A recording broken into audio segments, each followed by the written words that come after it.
తదుపరి రాశి కర్కాటక రాశి. ఈ రాశి వారికి అనుకోని ఖర్చులు, అనుకోని ప్రయాణాలు వచ్చేందుకు సూచన కనబడుతోంది. ఇలాంటివి ఏమైనా ఉంటే కనుక వాయిదా వేసుకోండి.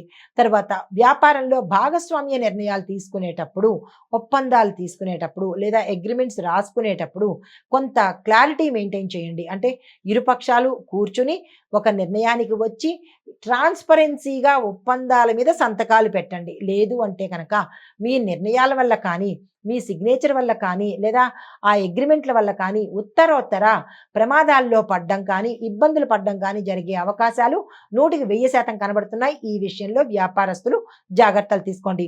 ఉద్యోగంలో ప్రమోషన్స్ మీకు ఆలస్యం అవ్వచ్చు, అయినప్పటికీ వచ్చేందుకు అవకాశం ఉంది.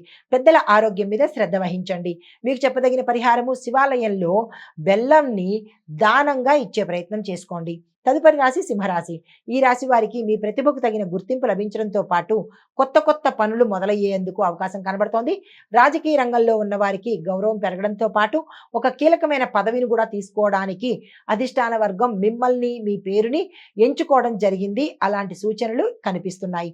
కుటుంబంలో సంతోషంగా ఉండబోతోంది. మీకు చెప్పదగిన పరిహారము, ఈరోజు నవగ్రహ ఆలయంలో సూర్యుడికి సంబంధించినటువంటి పూజ చేయించుకోవడం కానీ, ఆ స్వామివారి దర్శనం కానీ చేసుకున్నట్టయితే మంచి జరిగే అవకాశం కనబడుతోంది. తదుపరి రాశి కన్యా రాశి.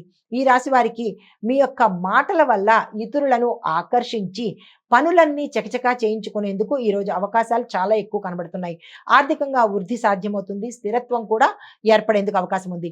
బంధువుల సహాయ సహకారాలు మీకు ఈరోజు సంపూర్ణంగా లభిస్తాయి. గృహంలో శాంతియుత వాతావరణం నెలకొంటుంది. దీంతో పాటు ఒక కీలకమైన సమాచారం మీకు ఆనందాన్ని, ఆర్థికంగా కూడా మంచి లాభాన్ని తెచ్చిపెడుతుంది.